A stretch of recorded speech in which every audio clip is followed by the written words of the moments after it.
Another episode of the Herb and Rod podcast coming at you. Special guest coming in tonight. Been on the show before. Coming back to educate us on what a real team looks like these days. Herb and Rod podcast starts in 20 seconds.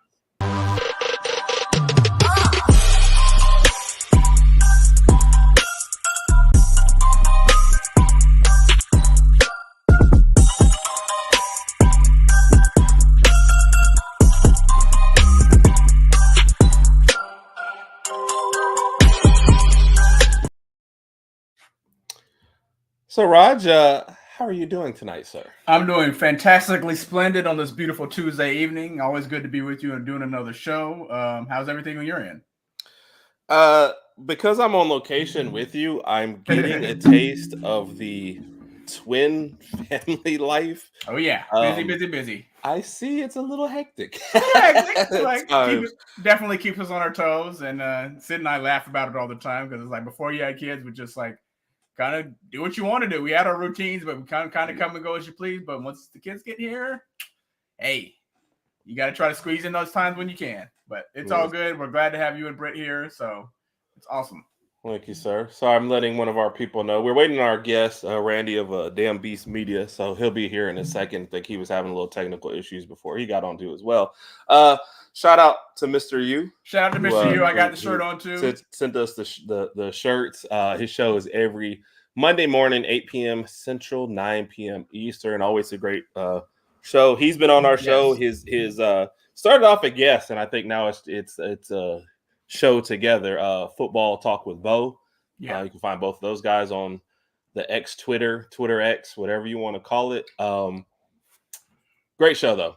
Every morning. Definitely. So. Again, I am wearing my shirt as well too. It's just my camera angle's a little off, so I'll adjust that as time proceeds. But yeah, shout out to Mr. U. We appreciate it, man. Okay. So Raj, until we get to get Randy on here, you know where we got to start. So I guess it's just a given now. We're just not going to put together a full game of this thing they call football. Yeah. Huh? It's just going to be, can we be good enough in that second quarter or third quarter or whatever it is we play to win the entire game? I don't know. And what Herb is referencing is the game we just played against Arkansas this past weekend. Going into the game, we were like either 19 or 19.5 favorite. Herb and I spoke, days and maybe a week before the game. We both felt optimistic about it. Based on our play against Texas A&M, we say, okay, things are looking up. We're going to play well. We should be able to cover. I know I picked us to cover. I think Herb did as well. I'll say this. I didn't. I said win, but I said there's no way I would take that many points with Bama. And that's just I couldn't take that. Who's the team we played before Auburn this year? Is it Mercer? I'm not gonna. Mercer. I wouldn't leave Chattanooga. I'm sorry. We host Chattanooga. I wouldn't leave the points on that game, right? Yeah. So I'm definitely not on any SEC game. I was just like, and of course it looked good at halftime. So I was like, oh, maybe I'm wrong. Hopefully we were up 21-6 at halftime. So we're like, okay, it was a slow start, but offense started to pick things up. Defense played well. And then here comes the second half, and we only scored 3 points in the second half. We ended up winning 26-21 or 24-21. I'm sorry, 24-21. And it's just like all of our expectations and hopes are just like we're extremely confused. Confused, and this might lead into what I guess Herb was going to bring up is we already know what week it is. It's the third Saturday in October, so we're playing. Is 24 points our cap for our offense? It seems like it. I told you we hover around the mid-20s range, maybe late 20s, but I guess against Mississippi State we kind of blew it open. Yeah. But everyone else like at 20, even the 26 against Texas A&M was a 24-point. 24 points by the offense. Yeah. So, I don't know. Yeah. And we see Brian. Shout out to Brian chiming in. Brian saying a win is a win. Tennessee's not who they were last year, and we know that. But unfortunately, we weren't the same team we were last year as well. So it's kind of like we just don't know which Alabama team is going to show up. And for how long they're going to show up. And for how long. I would Herb, what do you think? What do you think our chances are of making the SEC championship right now with the way we've been playing? I think if you can handle LSU's offense at home, you're going to make it. Okay. Now, could I see us dropping the game at Auburn at the end of the year? As sad as this is to say, being on the road and that being a tough environment, yeah. But you got to beat LSU at home, and your offense is going to have to take advantage of their defense. You win that game, I can see us beating the SEC championship. Getting to the SEC championship game. Now, when I look around the nation and I see us ranked 10, 11, wherever, I'm like, that's about right. Our defense is a top 5 defense, and our offense is like a top 50 offense. Yeah. So do I feel like, we're watching these games? We'll talk more about that. Yeah. Do I think that we can hang with the Washington, Oregons of the world? No. No. You can't have as many lulls and just put your team back out there. We wouldn't be able to go punch to punch. Arkansas fan coming out there. Yeah. I don't know if the come on is for us or for Arkansas, because neither team was great. I wonder if Tisha, shout out to Tisha. I wonder if she's saying, look, it was Arkansas. Come on, guys. We should have played better. I think that's what she's trying to say. Right. Well, I think also, though, because I've been listening to an Arkansas podcast all week, too, they just expect better from their team as well. So it's hard to talk. And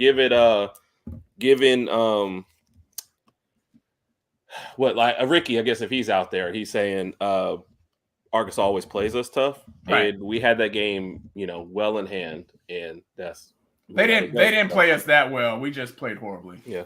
See, that's my fear, Rick. So I think this game will, the game right now would go like any other. We would get a couple stops on LSU, but then our offense would have too many 3 and outs. Right. And it would kind of all of a sudden turn into, okay, you guys got nothing. Defense gonna get tired, gas, one bad play, and it's done. So that's we'll get what to I'm the worried question about in there, but Washington would hang 40 on it. Yeah, because we'd have too many lulls, and I think that's the problem. And but eventually see, the thing our is, defense would.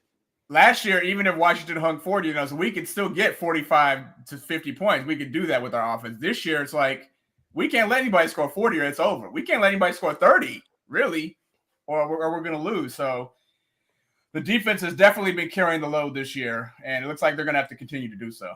Yeah, so agree with this. Penix, yep. Rex, you're not giving me any hope whatsoever, though. So you're depressing me right now. Yeah. The truth hurts. So I'm not looking forward to the LSU game. I'm hoping that somebody figures something out. And I guess this is the epitome of an Arkansas comment right now. Yeah. That's it. Yeah. I would say no, because they would get enough stops.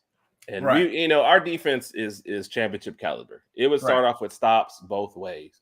Right. But if you had to ask me who would score first, I would definitely go with Georgia. Give them enough cracks at it, and they're going to figure it out. Yep. And ours, is like Big Mike likes to obviously say, we're all or nothing. If somebody doesn't get behind the defense and go for a 50, 60-yard touchdown, we're not just driving the ball down the field. You're not going to just run on Georgia. And it's there were several plays in this last game where the short intermediate passes were there. It's and one of them, I think it was a third down play, and receiver just does a simple little out route. And, he hung the ball 10 yards over his head. The guy kind of jumped up there and then nothing, and it's if you can't hit that, how are you going to sustain drives? The home run ball is not always going to be there.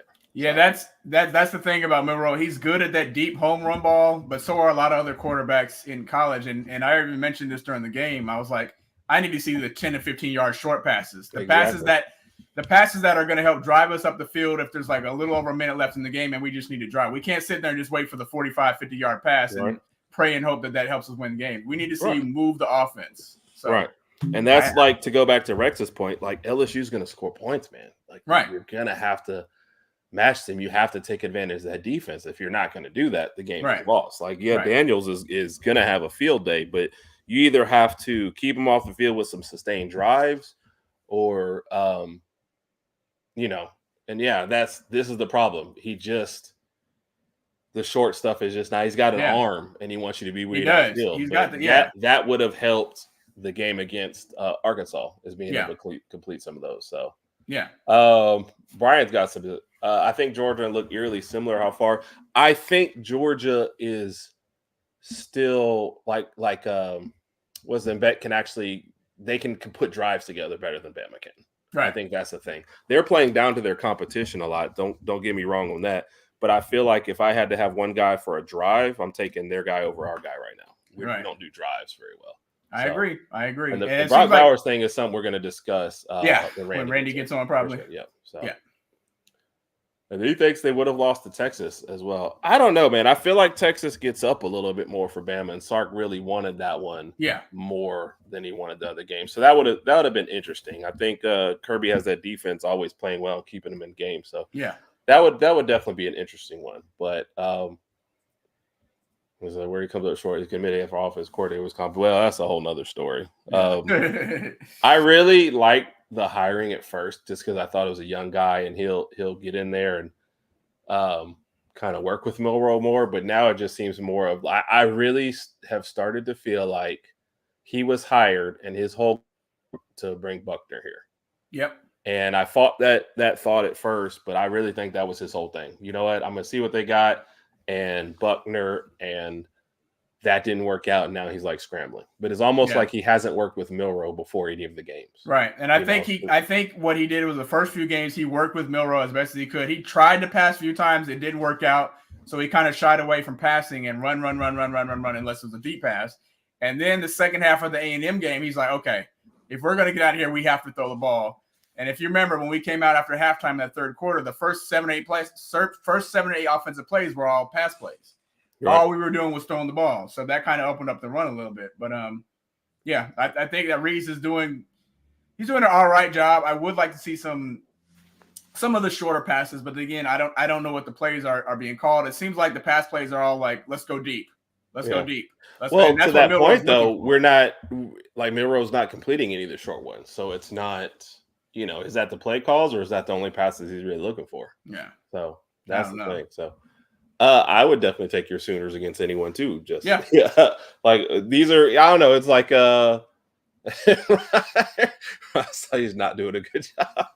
We're trying to be a little positive as far as trying to be optimistic. Always hoping for the best.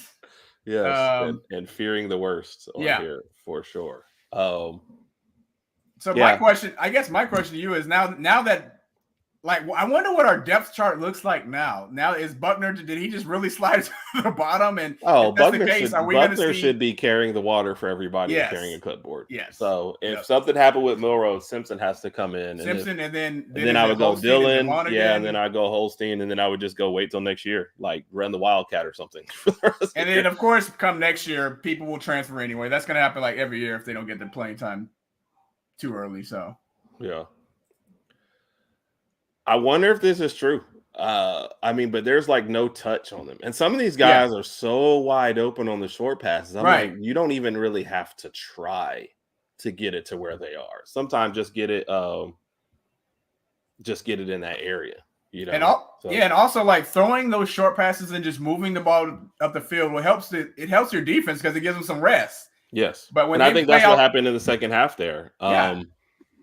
But when they're on the just field, on the field too much, we're on the field for too long, and then you go out, you throw a deep ball, we get a touchdown. Now the defense is like, all right, dude, we barely got to breathe. Now we have to come back on the field. So, So let me see, what is it? Yeah, about Buckner. Yeah, he shouldn't. Like I'd be afraid to have him there. I mean, we played South Florida, and he just looked horrible. Terrible. He looked horrible. He couldn't throw the ball. There was no spin, no spirals. It looked really bad. So. Yeah. I mean, Mike, I've heard you got quite an arm. I heard Mike got an arm. Yeah. Well, I'm okay with that. So shout out to Big Mike. I don't even know if we're beating LSU to get to that game. So everybody has left them for dead. Now I don't know how the because we beat Ole Miss beat LSU, and if LSU beat us, I don't know how the tiebreakers work. Yeah. I don't even know if we're getting there, but I don't think it matters Bowers or not. I just don't know that we're gonna get there. Yeah. So. And Raj, it looks like we have a guest. He was so this was the dramatic entrance. He was kind of like hanging back. He's on top of the world right now. So he sent me a text that says, "I'll be there when I be there." So it's kind of like his Ric Flair type entrance. Like.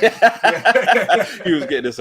So just so everybody knows, we do have a guest on here, Georgia Bulldog fan. A couple facts about him first. He once beat Herschel Walker in a foot race at practice. So, yep. He's on his head. That happens. Yes. That happens. This might anger Bama fans, but he's the one actually responsible for bringing Kirby Smart to Georgia. Yeah, so I know that's a tough. Yes, gosh. yeah. And then maybe this one will warm your heart, Raj. Uga actually stays at his house in between games every week. Knew it. I had a Yes. feeling about that, but I knew it. The rumors are true. Yes, Let's the bring him rumors are on. true, so. Randy, appreciate you, bud. How are you doing tonight, sir? The Gremlins are strong, friends. Lord have mercy. You know, I don't know if any of your viewers might know, but last week I took a break from All Dogs All the Time, and I got back here, cranked everything up, and I thought we were good. And then when I decided, no, I actually have to go into these virtual spaces and stuff. Mhm. So literally 2 seconds prior to me starting to speak and you bringing me on, I was clicking the final button to rearrange everything so that you could actually hear me and I could see you and all that. But I'm happy to be here. I'm happy y'all invited me. Of and course. I'm just like, just bear with me, fellas, you know, but I'm here and I'm happy about it. Thank you for joining us. We appreciate it. Appreciate Yeah, it. Second It time. let us vent about Bama for a little bit too. Yeah. So Yeah, we kind of got that out of the way with the first 15 minutes, just talking about the Arkansas game and what our expectations were prior to the game after playing so well against A&M. Going into the Arkansas game, I thought we were going to cover. Herb didn't think we were going to cover, but we thought we'd win, and obviously that didn't happen. So going into Saturday, third Saturday of October, obviously we're playing Tennessee. I have no idea what to expect. Obviously, I want us to win, but I don't know what's going on anymore. I don't think I know what to expect either. Just being completely honest, because I mean, Herb is a regular visitor, and noticeably, Raj is not to our Thursday night pick'em show, and that's fine. That's fine. I got to get better at that. We're all busy, man. You got the twins, I got it. But I'm just saying, he knows kind of how Show and I are about your Bama, right? Yeah. Like. Joe doesn't really give him a lot of love, but this last weekend we were both on Bama, and we were like, "Yep, they're going to get the win." That turned out to be a lot closer than I had thought it was going to be. I mean, and this is coming from an Arkansas guy, right? Y'all remember? Yeah. I'm like, "Let's go, Arkansas!" But I didn't believe it. I knew they would fight. I just didn't. Just like you were saying, I thought Alabama had made strides enough to sort of offset whatever it was that Arkansas might bring, and yet it still wound up being as close as it was. So that got my attention, and I'm not going to lie, I thought there was a minute there. I'm like, yeah, Alabama's going to lose this game. Yeah, and I had the same feeling. There were several minutes there. I'm holding a baby in my arms going, shh, this is terrible. Yeah. That's the hardest thing in the world, man, to try to watch a game when you have a little one. Yeah. And I was surprised. So no, and on the other side of that coin, when I was looking at what the A&M Tennessee debacle, right? That was it was weird. Really, really ugly. Yeah. Like but with all that said, I did pick Tennessee to win. So I got going into this week, I got those two squared away. And I'm actually, as a Georgia Bulldog fan, going to be paying a lot of attention to this game because I think it's going to tell me a lot about both of those squads. But obviously, we would face Tennessee first. Right. And, I don't know how you guys want to play this, but we can get into who and what they are and why I feel that way. But I'm going to be paying close attention because there's a lot of things there that are going to directly impact what happens with my squad in a couple of weeks. Yeah. Right. So let me just tell you about that game. We had the 2 TV setup going. There was never a desire to move Tennessee off of the second TV onto the main one. And it was like one of those games where if you just miss a whole quarter, you haven't really missed much, Yeah. I picked Tennessee. I think Raj did all. Yeah, we both picked Tennessee, but it was squarely coming off of a bye and being at home. I feel like Texas A&M would have come up with enough mojo to win at home, but it didn't. It made me feel a little bit better because Tennessee is trying to I guess grind it out a little bit more. Milton seems like he has the same problems as Milroe, and it's deep ball or nothing. They're not putting drives together. They're not working it down the field. It's just, can I, what's the tag on him? He can throw it 50 yards easy. Well, that's great. Yeah. The guy isn't open 50 yards. If he's 25, if he's 10, I don't see where any of this helps. So I gotta feel this. Brian has been saying this. He's a shell of themselves. I just don't think they could replace what they had with Hooker and those wide receivers. You know, that's my personal what I kind of see from it. Yeah, I think it's clear that the offense is not plug and play. Right. I think Joe Milton is at once both exactly who we thought he was and a major disappointment.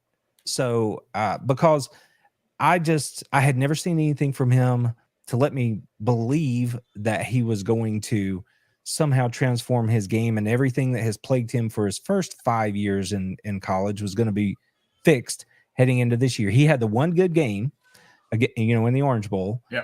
But outside of that, he's looked like exactly the same guy he was. And the thing about this Tennessee offense, and I don't know if there's anyone in Tennessee, a Tennessee fan in the chat or anything, but Tennessee, they run 9 plays. I'm not saying that.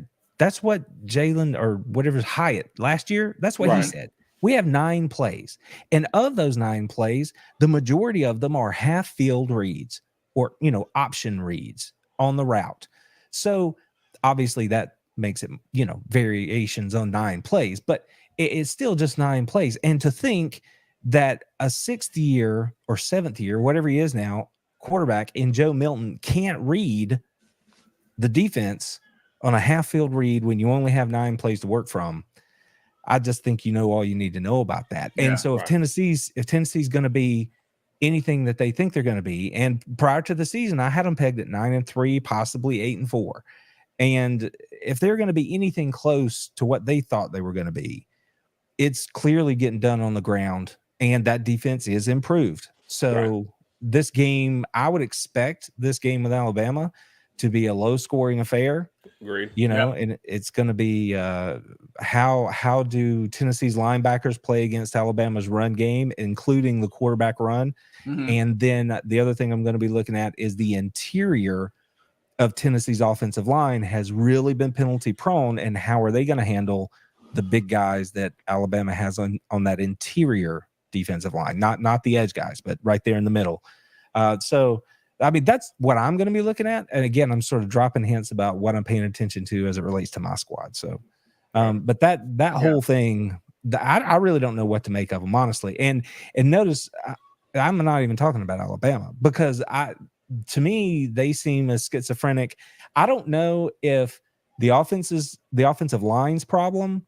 I don't know if it's coaching and talent, and they're not being developed and getting better, because one week I think they're better, and then you see the same stuff reappear. Yeah. So I don't know if that's it, or if Jalen Milroe is the offensive line's problem in that the way he moves inside the pocket, the fact that he holds the ball. I'm not sure which one of those things is more than the other, or maybe it's just both. And so you end up with what you have. So, I mean, again, I'm looking in from the outside, but I can't really make heads or tails of either of these squads right now. Right. It does seem like it's a mixture of everything that you just mentioned, and one of them. I'll say this though, I think the talent is there, for sure. Yeah. But your second part of it, the development, definitely missing. Go ahead.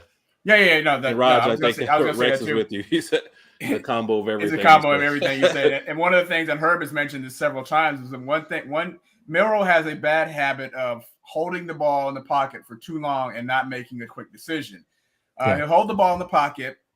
And most of the times in the past, we would just think, okay, he's probably just going to run the ball up the middle, whatever the case may be. Now he'll hold the ball in the pocket, scramble backwards, go backwards, and then just take a sack when you could have just thrown the ball away. And I don't know how you adjust that or make those changes. I don't know if he's talking to him. I don't know what goes on behind closed doors to kind of let him know, hey, you've got to make some better judgments. But we're losing a lot of yards there. And then you see all the penalties that we've created on the offensive line is all these false starts. And it's just like every game, it's like 3 to 5 false starts. And again, I don't know if this goes back to your point. Is it Milroe making the wrong calls? Is it him not getting them in check? Is it the offensive line? Maybe the youth on the offensive line. I know we got Caden Proctor out there, and Caden Proctor looked pretty shaky early on. He let a lot of sacks get in. I don't have the number. Shaky is putting it nicely. For him to be 6'7", 365 or whatever the case may be, I mean, he was letting a lot of people get past him early on. Yeah. Seems like somewhere over the past 2 games they got a little better, but those penalties are just Yeah. And you know just it's weird? We don't inexplainable. get like a lot of holding calls. So either we jump before you go or we just let you go by us. But there's like no in between. They never Yeah. call holding on us. But it's like you go and read it, you know, that what was it? John Jackson, whatever was for Arkansas was eating our lunch out there. Yep. You know? Yep. But to one of your points in the middle of that, Randy, and what Rod was touching on, I think a lot of it's on Milroe.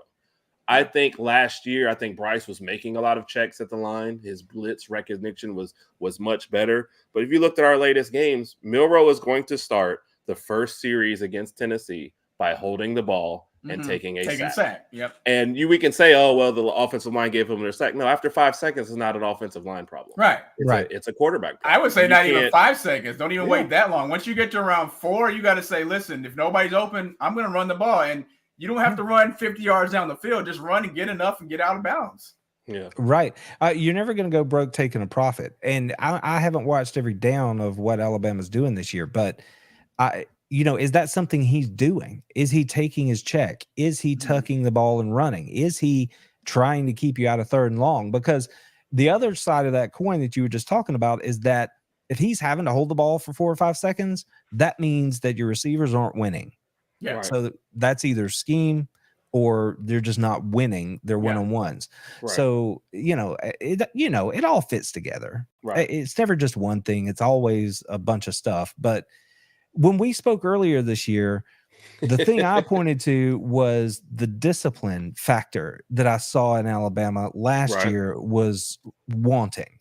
Yeah. And I feel like that's not much better. Is that a misread or is that accurate? I feel like defensively, we've taken a huge step up this year. And you even go like, people say, well, Texas, if we don't throw a couple interceptions, one including giving them the ball inside the 10-yard line, that game looks a lot better. I feel like defensively, we've been a lot better. Obviously, you're going to see breakdowns here or there because they're on the field so much. But offensively, the line has still been bad. To your point about the wide receivers, I couldn't tell you if the wide receivers are getting separation on the intermediate routes because we're only looking for the deep ball. So I feel like when Milroe's back there, it's like home run. Because what was it against Arkansas? He had completed 3 of his first 7-8 passes or whatever, but he had like 130 yards. Yeah.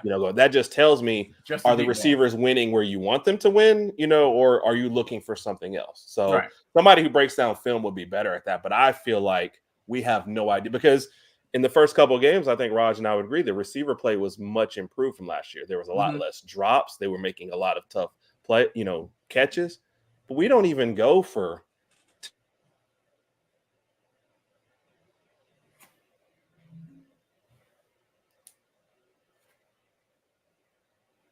Yeah. Randy, you good? I'm good. Okay. Yeah. Yeah. I think what Herb was. I think what he was mentioning was, in the first couple of games, I know it's something that Herb and I discussed last year was the wide receiver play, and we dropped a lot of passes last year, even with Bryce throwing some really, really good balls. Herb, you good? Yeah, I'm good. Okay. Sorry about that. Yeah. You're good. You got it. Oh, no, that was my point. It's just we're going for the home run too much, and we're not getting anything intermediate. So when people say, are the receivers winning those? I have no idea. Somebody who breaks down film would be better at that, but I feel like we're going for the long bomb every time. Well, it's hard to see unless you're looking at the all 22 anyway. I mean, it's because when you're watching the television copy, you're really going to see the box and what happens within 8 to 10 yards of it. So those 15-yard digs, those out routes, stuff like that, you just really can't see it unless you get that all 22. Yeah. So, we don't always have access to that. Yeah. And one thing that I try to do is when I do watch Milroe plays, especially when he's in the shotgun, when he gets the ball, I always like to look at his head movement because obviously from the TV's perspective, you can only see so much. So I try to look to see if is he looking at his checks? Is he going through his progressions? But it seems like half the time he's looking straight ahead for that deep ball. And if the receiver gets open, he's going to throw it to him. But that's just something that I've noticed, and it kind of bothers me because Herb and I even discussed, like, if there's a little over a minute left and we're down by a few points and we need to drive the ball down the field, we don't need to go for the home run. We need to know that Milroe can move us down the field. And in another scenario, let's just say our defense has been on the field for 5 to 6 minutes. They might need a rest. So when they're resting and you go out here and throw a deep, 60, 70-yard touchdown pass, we're glad we scored. But now the defense is saying, oh, here we go. Just got a little bit of oxygen. Now I got to get back on the field for a couple more minutes, and they're tired. So I would like to see, just personally, I would like to see him be able to move the ball down the field a little more. Maybe get those 10-yard, 15-yard passes, do what he can. But again, I'm not watching the film. I don't know what plays are being called sometimes. So it just seems like the deep ball is what he focuses on mainly. Yeah. Well, to that point, the other side there is your run game. Now, from what I can tell, you've got a couple of backs that are productive, over 700 yards together. I mean, that's a pretty good number. But I have heard other people asking why you're not having a larger rotation in the running back room. I mean, I know there's talented. We did against Arkansas finally. Okay, but I know that there's was talented it, Randy. players. That was the only time. To your point, we have at least 5 backs that most people can name that they would love to see out there, and we haven't seen most of them. And then all of a sudden, we saw all of them against Arkansas. Yeah, so that kind of. No, go ahead. Sorry, fellas, but is the run game good enough to hang your hat on?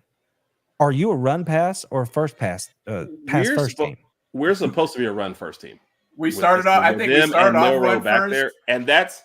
I almost feel like somebody pulled a bait and switch on us because that's what we were sold this year. Mm-hmm. Defense, run games. Grind it out. Everybody was prepared for that. And then we have this games where, Milroe threw for 300 yards, but I'd much rather see our run game get going. Yeah. And I know they say, is it the offensive line? Okay, but we've got a lot of good backs on this team that nobody's ever going to see. It feels well.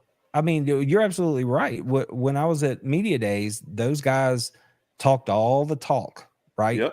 Murder ball, push this. We're going to bully folks, this, that, and the other. And we didn't see that. So I'm not sure. That's where it just brings me back to the philosophy, because you were also juggling quarterbacks at that point, early in the season. Like, who is it going to be? I don't know. Do you guys believe that they know who they are? Because 2 weeks ago or 3 weeks ago, I said, look, Florida, I think it was around the Florida game. Herb was in the chat, and I was like, here's the thing.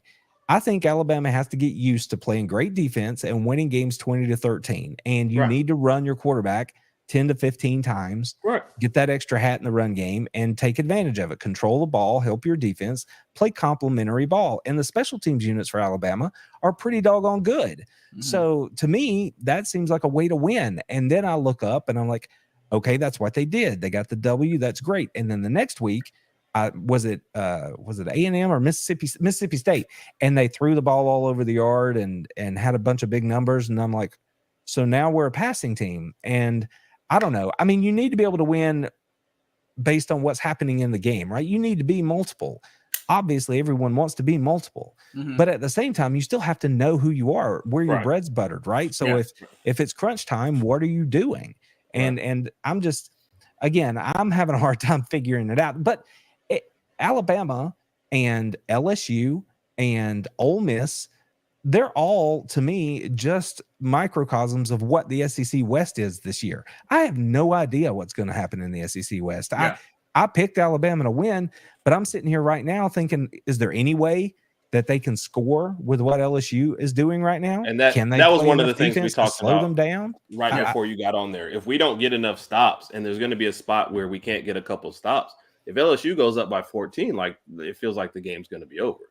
And I think to your other point, I really feel like Reeves came in and he wanted to bring Buckner in. And I feel like that was his ulterior motive. And when that didn't work out, he's really just not adjusted to having Milroe back there, because that's who I would be running. So let me get a couple comments out the way, and then we'll try to transition into Lady Alpha. Hello. That was from a while back. Rex, this was when your talent was there. The coaches aren't.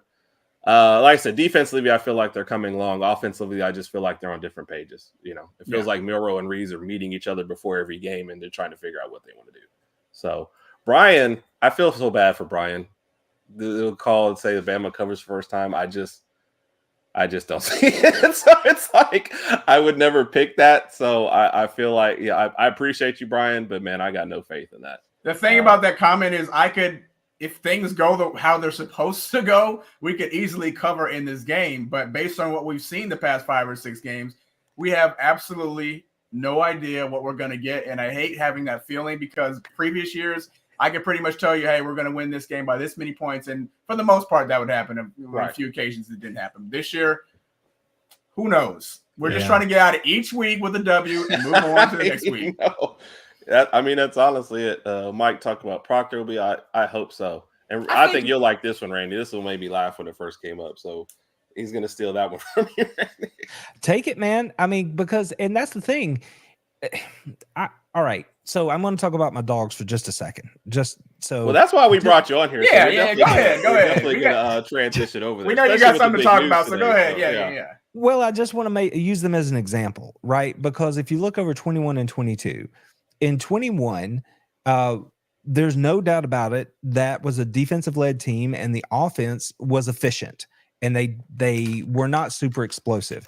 In 22, the offense was much better. They were much more explosive on volume than they were in 21. The defense was still really good, but maybe not quite as good as 21.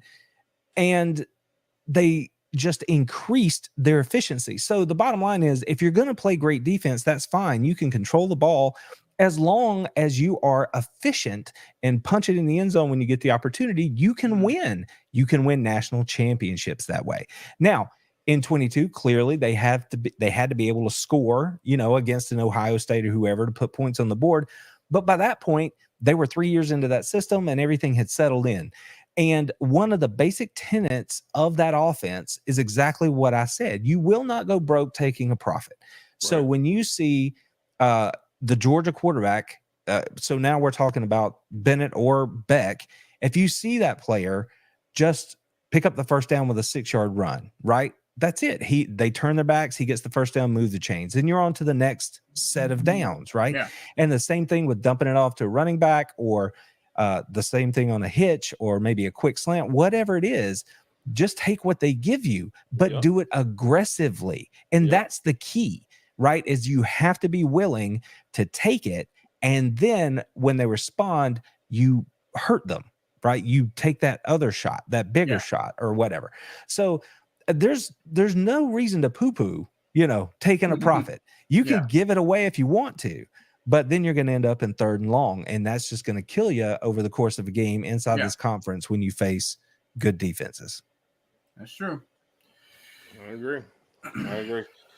I was just reading the ticker a second ago, and it made me laugh. So I wasn't laughing at anything you guys said. I looked down and I was like, "Wait, what?" So, I was reading that.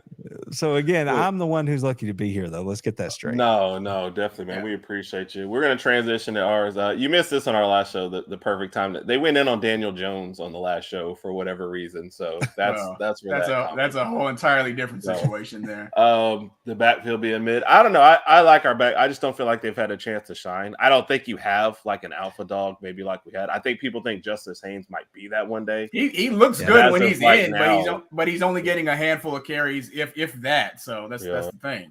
Listen, man, if he gets bored, murder ball, we're just getting joyless balls.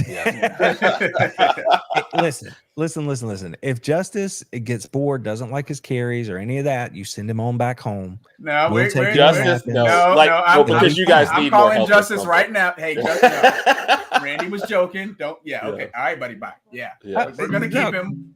Have you seen our injury situation at running back? Come on, we need bodies, man. That's actually an excellent transition. Which, by the way, Rex is definitely a fan of you, making a lot of sense out here. Something. Welcome, Rex. Pleasure to meet you. You brought it up, so we will transition into this. Okay. With the news coming out about Brock Bowers. You already watched your shorts, and I guess you're addressing it also on your show tomorrow, if I'm correct. If I was reading that teaser correct, but that's going to be part of it. What can you give us your first thoughts about that whole situation? Well, I mean, he's clear. I'm going to say clearly one of the top players in the country, if not the top all-around football player in the country this year, right? So when you lose that guy, it hurts. Point blank, period, full stop. With that said, I am not someone who believes the sky is falling. So I think that if you look back over the last 2 or 3 seasons, every one of those seasons, Georgia has lost a key member of their offense. In 21, they were without Pickens for most of the season, right? We all know who George Pickens is and what he can do. Mm-hmm. In 22, we missed A.D. Mitchell for 10 games. Everyone thinks that Ladd McConkey was the best Georgia receiver last year. He wasn't. He was because AD wasn't there. That's just the truth. He wound up with the best statistics. That takes nothing away from how awesome Ladd is, because that dude is the real deal. But he was not the go-to guy heading into the season. And this is just same song, different verse. And this is an opportunity for the Georgia team to show and prove that they are exactly what they say they are, which is a program built on a good foundation, buoyed by development and high school recruiting. And all the pieces are there. I expect them to play winning football. Can they replace Brock Bowers with one person? Absolutely not. He is everybody's All-American. Yep. Can they replace Brock Bowers' production given the unit that is out there, like the offensive unit of pass catchers and playmakers? Absolutely, they can. So will it change how much we run 12 personnel and things like that? Maybe a little bit. I don't think it's going to be too drastic. But the biggest deal is going to be, how do you use the pieces that are there? And as a Georgia fan, the thing that gives me hope is when you look back to Mike's experience, Mike Bobo, his experience in Athens last time, he spent large amounts of his final 3 or 4 seasons in Athens without his top playmakers. He was without Gurley for a couple of different stretches. He was without AJ Green for a couple of different stretches. And, you know, there are guys like Brendan Douglas and JJ Green who wound up carrying the ball for 500 yards when Gurley wasn't there. So my point is, he has shown a propensity and the ability to effectively take the playmakers he has and put them in position to make plays. So I think that's going to happen again. The come up of Ra Thomas, Ladd McConkey, Dominic Lovett, Lawson Lucky, you know, these are the kind of guys that you're going to get to know. Oscar Delp. You're going to meet these guys. If you don't know them already, you're going to really meet them. I just expect that they're going to it's going to look very similar, but no, you cannot replace Brock with one person. Right. I would agree. And he is one of the best. I think we can all agree, one of the best college football players in the nation. Yeah. Probably may have been up close last year as well. But obviously by far the best tight end. And I've told Herb several times, I wish he could fall in the draft to my Miami Dolphins, but we don't pick until we're every week. I have to listen. I know. To this, I'm just picturing. I'm picturing Tua throwing it Tyreek. Now you got Brock Bowers. I mean, I say because that's what they need, more offense. We don't pick until like 24, 25. So he's gonna be gone way before then. Yeah. Man, if I'm anything in the NFL, I'm still a Raiders fan, and I would not wish him being drafted to the Raiders. I wouldn't wish that on him. That's a tough scenario, yeah. Right. So, you know, go have a great career whenever that day finally comes. Yeah. But at this point, I am less and less every year someone who follows the NFL. It's not for love of football. I just enjoy the college football game so much more than I do the NFL game. Herb and I agree. You see that Raj Bowers in Miami? Yeah, I don't even see. But there's an interesting one. How high will Brock Bowers? I would say a top 10, and this is without looking at who's drafting when. I don't have that in front of me right now, but I mean, I would say he's a top 10 pick. Yeah, I think the thing is, a lot of your top, he's already going to get pushed down because a lot of your top teams are going to end up quarterback wise. Yeah. I guess, you know, Arizona, Chicago are interesting situations if they decide to move on or not. But I just think a lot of teams are going to trade up and get quarterbacks because it seems like a better quarterback draft. But I don't. Well, he's a top 10 player. Let's say that much, and then it's situational after that. Yeah, I mean, I agree with that completely, and obviously it's based on team need and things. But I will say this, from having watched him really closely for 3 years, when you draft that dude, you're not just getting a pass-catching tight end. You're getting, just a fantastic teammate, a wonderful worker, the kind of guy that sets the example for a franchise, right? He's a tremendous blocker. There are so many intangibles that are associated with him. And then on top of that, you get the playmaking ability that he has. So, I wouldn't be shocked at all if he were a top 5 guy. But Drake May's the best quarterback in the draft. Caleb Williams is right there with him. And then once you get beyond those two, like you said, it's situational and what do you need? But if you're just taking the best player available, that's your guy. So he hasn't thrown a touchdown pass yet, though, right? Am I correct? No, he has not. But obviously they lined him up this year before his injury. They lined him up at tailback. They lined him up at fullback. They lined him up in the slot. Wide out. And it was just a matter of time. It was a matter of time until they did that, where he takes that thing on the reverse and goes around and everybody comes flying up there. He was going to put it up. I guarantee you that was going to happen. And it could have happened in the SEC championship game against your Bama, or it could have happened against the hated Gators who we have in a couple weeks. Did you just put us in the SEC championship game? Thank you. I did that in the preseason. Right? Thank you, Randy. Thank you. I mean, we'll take we anything did too. We right did now. too in the preseason, but after these past few games, we're just like, man, I don't know what's going on anymore.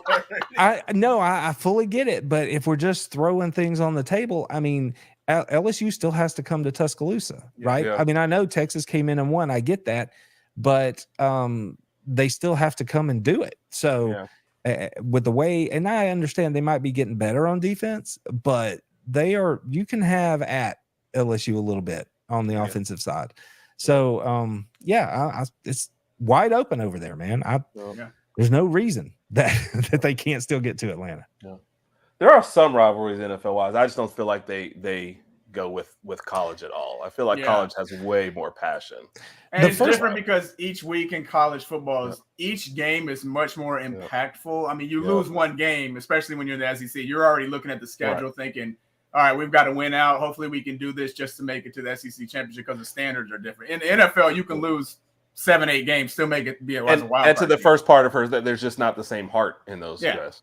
What you got, Randy? So 2 points. One, the first part's the part that I absolutely agree with our commenter. The second part is being a Raiders fan. Trust me, I can hate on some Broncos and Chiefs pretty good. So, I can still get behind that. But the heart part, no, I'm with you. It's a business, and that's how they treat it. And but to that point, it sounds to me like you guys are in the anti-12 team playoff pack. I was until this year. This year has been one of the first years where I thought some good teams are going to get left out. My first two examples: if Oregon beats Washington in the rematch in the Pac-12 championship, and Texas beat Oklahoma in the rematch in the Big 12 championship, and all those teams only lost, you're going to tell me that Washington gets the whole season, loses the last game, much like TCU last year. Washington is going to get left out, and Oklahoma is going to get left out. Not because they lost the game, but because of when they lost the game. I think that's going to hurt because I see one team from there, one team from Big 12, the way it's going, one team from the Big 10. Georgia, I really feel like is maybe the only shot in the SEC. And then you got Florida State lurking out there who's undefeated. So this might be one of the few years where I've said you probably are going to end up with maybe 5 to 7 deserving teams and 4 spots. But then what shoots my argument in the foot is like last year we had 3 deserving teams, maybe 2, and we basically just had to flip a coin for the 4th. So this year would be one of the few years where I thought they should expand it, but I wouldn't have gone to 12. I think 6 still would have been fine. That's a bit much, and I feel like at the end of the day, this is my opinion. I kind of feel like the top 4 teams are always going to be the top 4 teams at the end of the day. Once they expand to 12 teams, those teams 9 through 12. They might get lucky and get an upset here and there every now and then, but at the end of the day, you're going to have your dominant 4 teams at the end of the day. And of course, it provides for more entertainment and money, blah, blah, blah, blah, blah. And I've also made the point to, if you're on the team, if your team's ranked 11 or 12 and you're a top, round 1 pick draft in the draft, are you going to play or are you just going to sit out? Because, if it's me, I might say, you know what, I'm looking at the schedule ahead. This looks kind of tough. I'm a top 5 pick. I might just sit out and get prepped for the draft, but and Rex is echoing mine. I think 6 would have been good. The 5 conference championships and a wild card. I think once you start going to 12, it's like, let's take a scenario. Well, I mean, like this year, let's say, or like last year where LSU goes to the SEC championship game against Georgia and Alabama doesn't get to any one of them. And we're going to get a bonus by playing one less game. And now you make it into the playoffs, especially if there's 12, So I don't know. I'm sorry, though, Rand. I know we're talking over. You go ahead with what were you thinking about it? Well, I just got a lot of thoughts. I mean, we can go wherever, but I would have been fine with 8. I think 12 is a lot, and I've said for months that at the end of the day, there's only a handful of schools, maybe 6 to 8, that are actually doing what you need to do to compete at that top 4 level for the national title. So all those other dudes are getting participation trophies at the end of the day. It's all about money and driving eyeballs and selling ads. So that's fine. I'm still going to watch the games. I'm going to be excited. But ultimately, we're still going to be looking at the same, like I say, 6 to 8 programs, unless something changes drastically Right. we can't foresee. Right. It's just going. Now I see the question on the screen here about Georgia's defense in 21 and 22. Okay, so now here's the thing: all preseason long, and even the first part of the year, I am on record as saying that I believed this year's squad was going to be closer to 21 than 22, statistically speaking. Now that we're 7 games into the year, I think I'm going to have to back off that a little bit because currently the Dogs are allowing like 91 yards a game rushing. They're only giving up 14 points a game. And some of that, obviously, we're in the middle of the season. So, you know, it's moving parts and who you've played and all that kind of stuff. But I just I don't know that they're going to hit the mark that I had set for them. That still doesn't mean that it's not a really good defense. They are in the top 10. Georgia is the only team in the nation that's in the top 10 in both offensive and defensive, total offense and defense at the midpoint of the season. So they are a good team, but there are signs that for whatever reason, whether it's just communication or something like that, they're still giving up things that they just haven't given up in the last couple of years. I mean, that's what happened against Vandy, right? Yeah. The first touchdown, that was a busted assignment, right? You had two corners who switched. One switched and one didn't. And then you had a guy running wide open down the seam, and there you go. He outruns them with his 10-2 speed, right? So busts happen, and that sucks, but that's what has led them to where they are right now. So I think I'm going to miss that mark as far as statistically. Still a good squad, still has the potential to improve, which is promising, but we still are, like I say, giving up a few more run yards, and we're not in the low red zone area. They're not as stubborn as they've been the last couple of years. When you get down there this year, they seem to be giving up a few more touchdowns than they have the last couple of years. And that's one of the things I think that sort of makes Georgia fans uneasy. Yeah. But still a good unit, but not at that level. Not right now. I mean, they could get better, but right now they're not there. From an outsider, it seems like if you just had Georgia's defense second half stats, that they would be clearly number one in the nation versus versus the full game stats. Yeah. So. And again, it's hard to tell because I know that Michigan has a really good defense. Like, I know that inherently, I know that, but I also know that if anybody is going to give Georgia a race for the weakest schedule, the first 6 games of the year, it's Michigan. Yeah. I mean, I was about to just say, who has Michigan played so far? Because when you look at their scores, I'm like, come on. Yeah. They were going to suspend their coach for 3 or 4 games, and everybody was just like, I mean, those 3 or 4, we're good with it. Yeah, exactly. Because it was like Rutgers and a bunch of other guys. I'm like, okay, they don't need him the first 5 or 6 games, to be honest with you. So they'll be okay. Well, you mentioned the only winning team they've played, and that's Rutgers. One team has a winning record, and it's Rutgers. Yeah. So, and then this weekend, obviously, we're going to find out a little something about Ohio State and Penn State, right? Yep. And we'll make a pick on that one Thursday. So that's just one of those where you know what you know what you think you know, and then you know what you know after you've seen some stuff. And that's where we are right now. So, again, Georgia, we're going to find out because the next 3 or 4 games, there's a possibility that 4 of their final 5 opponents are going to be top 25. At least one of those could be a top 10 matchup. Now, I'm not someone who puts a ton into rankings. Ultimately, they don't matter.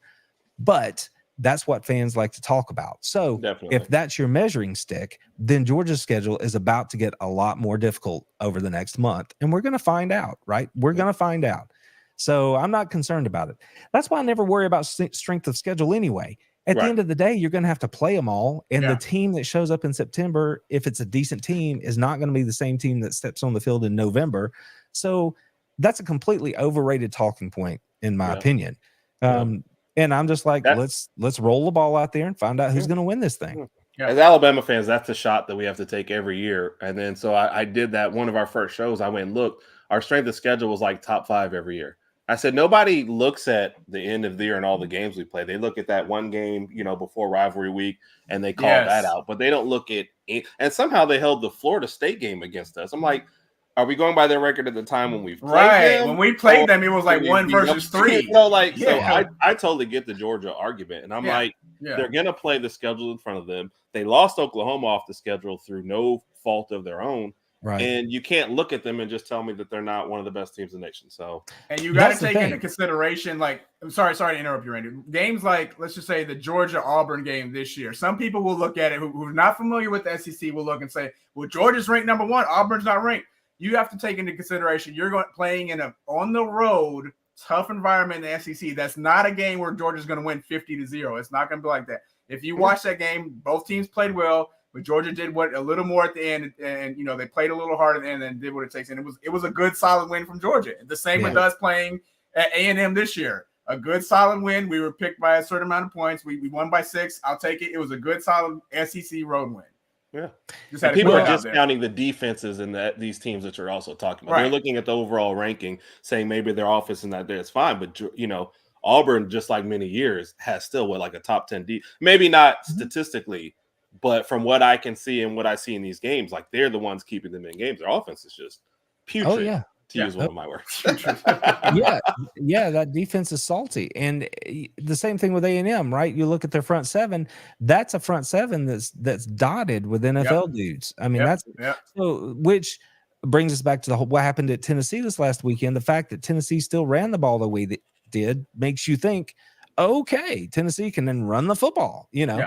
But now they got to face Alabama. And to your point on the schedule, let's just be real. I mean, for a long time, I was envious when I would look at Alabama because a lot of teams are really good football teams. And then they play Alabama and they look like they're not.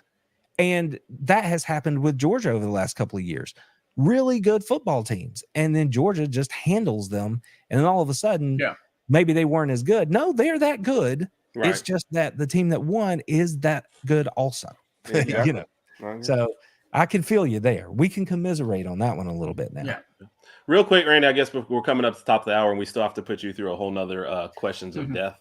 You've got me as long as you want me. How's that sound? I appreciate that. How do you, with considering the Brock Bowers injury, how do you feel Georgia navigates this last half of the schedule with your toughest games coming up? Yeah, well, prior to the season, there's no reason for me to say that all of a sudden I think they're going to lose a game.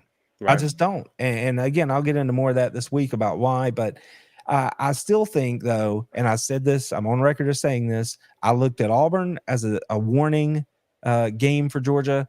I still look at Ole Miss. That was the other one I had mentioned as a warning game for Georgia, just simply because of what they do and how they do it.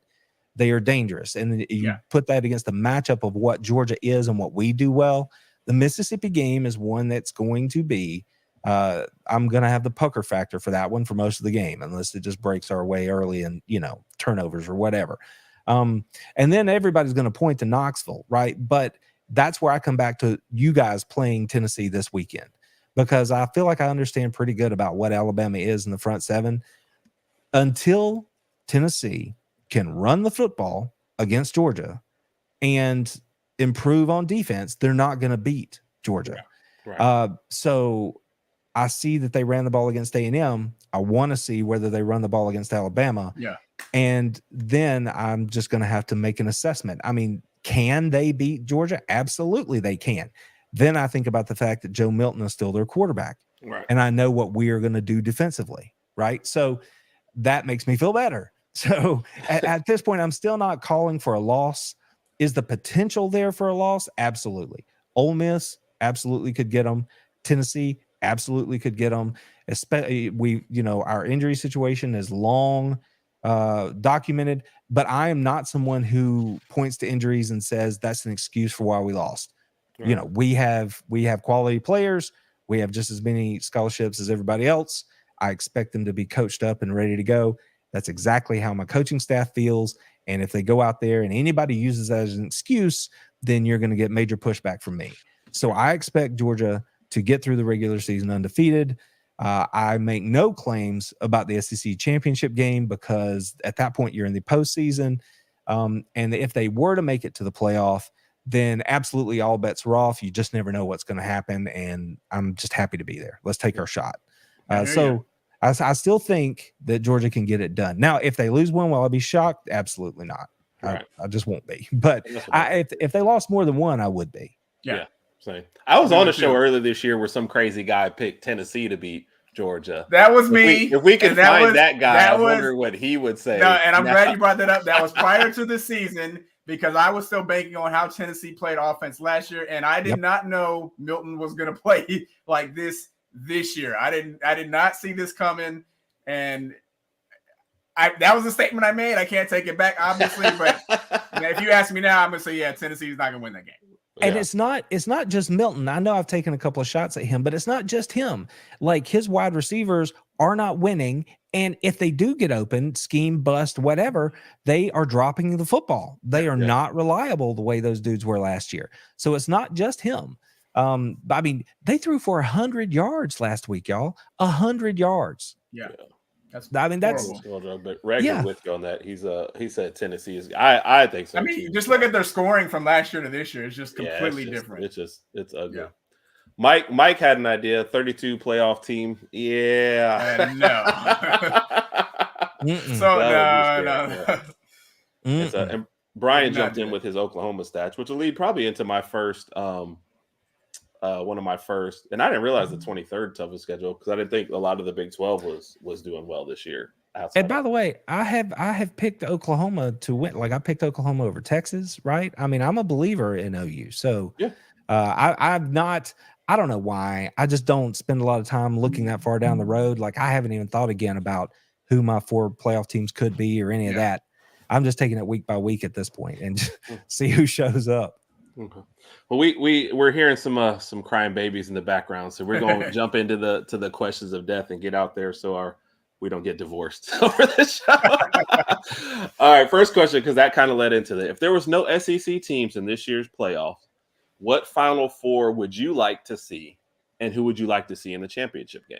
And not necessarily based on what the rankings are right now, but who would be your favorite? Okay. And Brian liked yours, so you better pick Oklahoma because Brian just followed you on Twitter just because. Well, here's the thing about the Oklahoma pick, right? I mean, Texas is a quality football team. I was traveling, so I didn't actually get to watch that game, but it was crazy, just from what I could glean from it. So, I don't know. I would say. Let's ride with. I still think Oregon. I love Oregon, but I'm going to have to give it to Washington since they won on the field. I would enjoy watching Washington. I would enjoy watching. I would love to say I would enjoy watching Penn State, but I can't trust Penn State, so I'll just put Michigan in there instead. If Penn State goes, then y'all just give me a pass on that one because I'd settle for them. Well, because it's yours and who you would enjoy, we're going to give you Penn State. So you've got Penn State. And I think that'd be fun. And there's no SEC team. So give me Florida State because why not? They haven't been there in a while. And who am I forgetting? Big 12. Oklahoma. So out of the Big 12, yeah. So out of those two, I would much rather see Oklahoma get in than I would see Texas get in. So there you go. Okay. Washington, Oklahoma, Florida State, and Michigan or Penn State. Penn State. And who's your final two? I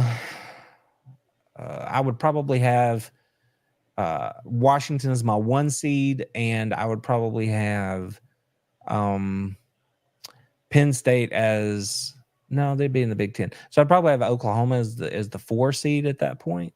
Ooh. So I would put Washington in the final, and then I would have Penn State beating Michigan to get back to the championship. Beating Florida game. State to beat the championship. Oh, did I say Florida? Yeah, not Michigan. Yes, Penn State beating Florida State. Washington and Penn State. Penn State fans would go crazy. Yeah.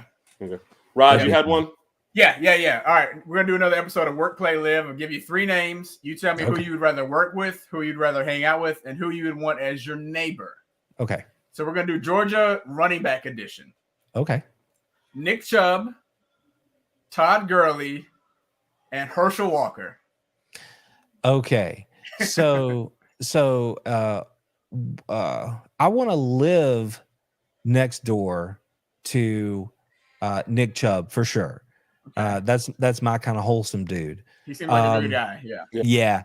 If I had to work with somebody, that's definitely going to be Herschel Walker because then we can just talk whenever, but there's nothing forced. It's like you do your thing, I'll do mine. Yeah. And then I would say let me go out with Todd because he's still a really young dude and he's got all the hookups from LA. Yeah. And he's got a bunch of cool sponsorships. So there's swag and red rope treatment everywhere. Gotcha. Yeah. So give me Gurley.